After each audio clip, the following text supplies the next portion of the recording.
네, 그리스 구제금융 협상이 난항을 겪고 있습니다. 한시적인 그렉시트를 맞이할 수도 있다라는 분석이 나오고 있는데요. 하루가 다르게 급변하는 그리스 사태, 어떻게 바라봐야 될지 참 걱정입니다. 일단 결론에 대해서 분석을 해봐야겠죠? 네, 맞습니다. 일단 유로존 재무장관 회의에서 조건부로 그리스가 내놓은 개혁안을 승인했다라는 이야기가 전해지고 있고 현재는 유로존 정상들이 만나서 회담을 갖고 있습니다. 앞으로 어떻게 좀 결론이 날 수 있을지 그 결론부터 일단 좀 예측을 해보도록 하죠. MTN의 김정일 연구위원 모시고 이야기 나눠보도록 하겠습니다. 위원님. 네, 궁극적인 결론은 답이 없다입니다. 왜냐하면 그리스는 영원히 네버엔딩 스토리가 될 가능성이 있어 보이고요. 다만 짧게 본다면 어떻게든 해결의 방법으로 갈 수밖에 없겠죠. 왜냐하면 만약에 그렉시트까지 될 경우에는 경제적인 문제가 아니라 정치 군사적인 문제로 확대될 가능성이 있기 때문입니다. 여러 번 지적드렸습니다만 그리스와 터키 지역의 지역적인 중요성은 강조하지 않아도 모두가 알고 있는 사실이죠.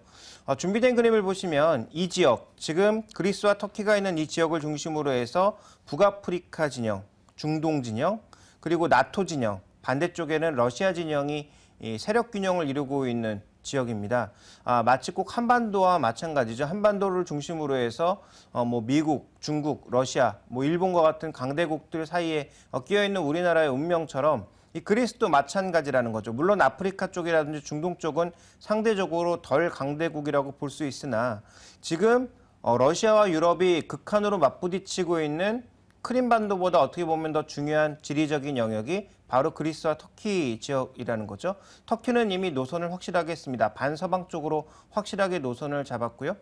그리스 같은 경우에도 만약에 이렇게 된다면 바로 여기에 크레타 섬에 미국의 제5함대가 있기 때문에 미국이 개입할 가능성이 높아진다라는 거죠. 그러니까 그렉시트라고 하는 것은 결국 그리스가 유럽이 아닌 다른 지역을 선택했다라는 것이 될 가능성이 높고 그 선택이 러시아나 중국이 된다면 미국의 입장에서는 지금 이 중동과 그리고 유럽을 지키고 있는 제5함대가 위험에 빠질 가능성이 있다라는 거죠. 이런 가능성을 본다면 미국까지 개입하는 그런 복잡한 문제로 가게 될 경우 더욱더 이제 예측이 불가능해진다라는 것입니다. 그래서 유로존이 지금 잡음은 있지만 남유럽과 북유럽의 갈등이라든지 이런 여러 가지 잡음이 남아 있는 상황이지만 이런 복잡한 상황으로 가기에는 조금은 어려워졌다라고 보고 있기 때문에 어떻게든 빨리 결론을 좀 내려고 하는 그런 흐름이 단기적으로 이어질 가능성이 있지만 여전히 그리스가 스스로 빚을 갚을 능력이 없기 때문에 이 얘기는 네버엔딩 스토리다. 장기적으로는 이렇게 봐야 될 것 같습니다. 네, 그리스와 주변 지역국들과의 관계를 통해서 여러 가지 가능성이 점쳐지고 있기 때문에 글로벌 리스크로 계속 안고 가야 되는 부분입니다. 그럼에도 불구하고 미국은 금리 인상을 단행하게 됐습니다. 금리 인상과 통해서 그동안의 지표 흐름까지 잘 맞물려서 파악을 해봐야 될 텐데 어떻게 점쳐지고 있습니까? 네, 최근에 나타나고 있는 중국 증시의 변동성 그리고 그리스의 변동성이 과연 미국 경제에 어떤 영향을 미치는지 한번 봐야 되겠죠. 6월 지표, 7월 지표를 봐야 되겠지만 현재까지 진행되고 있는 상황만 놓고 봤을 때는 미국의 방향을 바꿀 이유는 전혀 없다. 이렇게 보여집니다. 왜냐하면 준비된 그림을 보시면 고용 지표를 기준으로 봤을 때 미국이 신규 일자리가 20만 개 정도 창출되는 것을 목표로 삼고 있는데요. 지금 2015년 평균치, 그러니까 지난달까지 평균치가 21만 7천 건입니다. 충분히 고무적이다라고 봐야 될 것 같고 그리고 현재 지금 물가 같은 경우에도 추가적으로 하락하기보다는 이제 반등을 알리고 있는 시그널이 많이 나오고 있기 때문에 물가 측면에서도 고용지표 측면에서도 충분히 긍정적인 시그널이 나타나고 있고요. 실제로 이러한 것들이 심리지표를 먼저 개선시키면서 심리지표에 이어서 실물지표를 개선시킬 가능성이 여전히 미국은 점쳐지고 있는 거죠. 그래서 지금 이쪽에 보시면 그 고용시장 지수가 좋아지면서 소매 판매가 증가하는 모습이고요. 또 ISM 제조업 지수가 좋아지면서 산업 생산도 개선될 것으로 예상이 되고 있습니다. 그러니까 이런 추이를 놓고 본다면 결국은 옐런이 얘기하고 있는 원칙론자 옐런이 얘기하고 있는 금리 인상 시기가 9월이나 12월 사이에 있을 수 있기 때문에 미국제 10년물 수익률 그 결과물을 보면 이틀간의 급등을 통해서 최근 한 주간 내려왔던 부분을 바로 다 되돌리는 모습을 나타내고 있습니다. 그래서 다시 2.4% 정도의 라인으로 들어가고 있는데요. 만약에 2.5%까지 돌파하면서 좀 더 속도를 보여준다면 7월달 FOMC의 결과물을 가지고 더 강력하게 9월 달에는 금리를 인상하구나라는 그런 시그널을 보여주면서 최근 금리 박스의 고점인 2.5% 돌파 여부가 향후 또 중요한 관건으로 될 것으로 보입니다.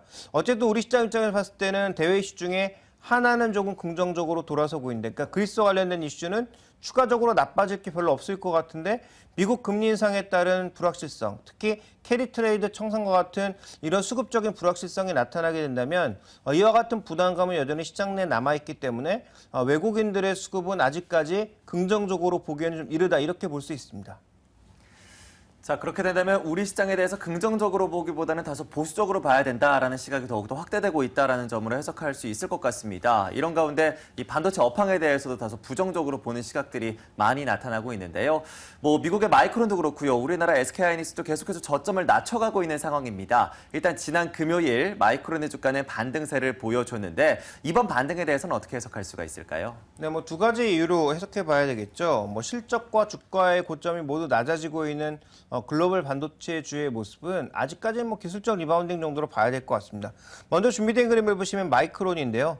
좀 심하게 내렸죠. 미국 증시의 최근의 변동성은 고점에서 이 정도 움직이고 있는 건데, 이 종목은 이렇게 떨어지고 있으니까 아무래도 이제 하락폭, 낙폭 자체, 이 두 종목 그 지수와 종목의 괴리가 워낙 심하게 발생했기 때문에 이것을 축소하기 위한 어느 정도의 움직임은 나타날 수 있다고 봐야 될 것 같고요. 지금 마이크론뿐만 아니라 샌디스크라고 하는 또 하나의 플래시 종목도 거의 급락세를 보여주고 있는 상황이어서 반도체 가격 하락에 따른 부담감은 지금 반도체 업계 전반으로 이어지고 있다, 이렇게 봐야 될 것 같습니다. 그래서 상대적으로 모바일 디램을 삼성전자 모바일 사업부에 비싸게 판 삼성전자 정도만 실적 추이가 그나마 양호하게 유지가 되고 있는 상황인 거고요. 그다음에 삼성은 지금 IM 부분에서 실적이 안 나는 걸 부품에서 메꾸고 있는 이유가 바로 그거죠. 갤럭시 S 시리즈에 비싸게 팔아먹고 있는 거죠. 지금 이번에는 퀄컴 칩을 쓰지 않고 삼성 자체 칩을 썼기 때문에 시스템 LSI 쪽에서 또 이익이 잘 났을 거고, 그다음에 반도체도 여전히 비싼 가격에 삼성전자 IM 사업부에 넘기고 있으니까 삼성전자만이 양호한 수익을 좀 유지를 하고 있는 것 같고요. SK하이닉스도 현재 부진한 모습을 보여주고 있다. 그럼 나머지 샌디스크처럼 PC양이라든지 아니면 마이크론처럼 상대적으로 모바일 비중이 떨어지는 업체의 수익성은 더 떨어질 수밖에 없는 거죠. 그래서 전체 반도체 업계, 메모리 업계 쪽의 흐름을 놓고 보게 되면 그렇게 좋은 상황은 아니다, 이렇게 봐야 될 것 같습니다. 네, 실적과 고점이 모두 낮아지면서 반도체 업황 자체의 부진을 피해갈 수 없는 상황입니다. 디램 가격 하락의 영향을 고스란히 받으면서 SK하이닉스도 2분기 실적 부진 우려를 겪고 있는데요. 어떻게 평가하시나요? 네, SK하이닉스 입장에서는 조금 억울한 부분이 있죠. 우린 마이크론과 똑같지 않은데, 또 마이크론과 매출 비중도 다른데 동일 취급받으면서 떨어지고 있다는 것은 조금은 부담 요인이다라고 보여집니다. 하반기의 모멘텀은 애플이 박스당 들어가는 디램량을 늘릴 것으로 기대가 되면서 이와 같은 실적 기대감이 언제쯤 유입되느냐 여부인데요. 준비된 그림을 보시면 지금 모바일 스마트폰의 디램 추이, 하이닉스의 비중 추이를 보시면 모바일 디램 비중이 점점 올라가고 있거든요. 이익도 여기서 다 나고 있고요. 그래서 전체적으로 지금 보면 SK하이닉스는 분명히 마이크론과는 조금 다른 부분이 있다는 점이 첫 번째 포인트고요. 자, 두 번째는 뭐냐면 박스당 들어가는 디램 양이 2기가로 올해부터 올라간다라는 거죠. 애플도 2기가로 올린다라고 하고 있지 않습니까? 듀얼 카메라가 들어가면서 지금 과부하를 받기 때문에 용량을 램 용량을 늘리지 않으면 처리 자체가 불가능하다라는 거죠. 그래서 이번에 나온 아이폰 6S부터는 램이 1기가가 아니라 2기가가 들어간다. 그러면 실제적으로 가장 판매가 많이 되고 있는 초 하이엔드 폰은 아이폰 하나뿐이 남지 않았는데, 이 아이폰에 2기가가 들어가게 되면 그동안 1기가 공급했던 하이닉스는 2배량을 공급할 수가 있는 거죠. 이에 대한 기대감이 하반기에 살아있는 점이 한 가지 포인트고요. 그다음에 또 한 가지 포인트는 최근에 디램 가격의 하락이 멈추지 않고 있다라는 것입니다. 여러 가지 요인들이 섞여 있습니다만 어쨌든 디램 가격이 급락하고 있고 낸드 플래시가 어느 정도 바닥을 찍었는데 반등은 못하고 있고, 그러면 우리가 두 가지 포인트를 봐야 되겠죠. 하반기 신제품에 대한 기대감, 그리고 지금 떨어지고 있는 디램 가격이 과연 언제쯤 바닥을 치고 터닝을 할 것인가. 이 두 가지에 따라서 SK하이닉스의 주가는 굉장히 탄력적으로 반등할 수 있기 때문에 전략적으로는 여전히 조정시 매수 관점, 다만 저점이 어딘지는 모르니까 빠르게 사기보다는 조금 여유를 두면서 천천히 분할 매수하는 관점으로 접근하시는 게 좋지 않을까라고 보고 있고요. 반도체, 우리나라 대표적인 반도체 업체인 삼성전자와 SK하이닉스에 대한 장기적인 시각은 여전히 긍정적으로 가져가고 있습니다. 네, SK하이닉스와 마이크론 테크놀로지 주가가 함께 내리긴 했지만 두 업체 간의 차별화는 분명히 있다라고 보셨습니다. 가격이 바닥을 확인해야겠지만 이후에는 반등 탄력이 클 수 있다라고 보셨으니까요. 이 부분들도 참고해 보시는 것이 좋겠습니다. 이어서 이제 국내 시장에 대한 전략도 세워보도록 할까요? 네, 한 주를 시작하는 월요일 시장을 앞두고 또 어떻게 전략을 세워야 될지 함께 고민해 보도록 하겠습니다. 오늘 장선 전략 함께 하시죠.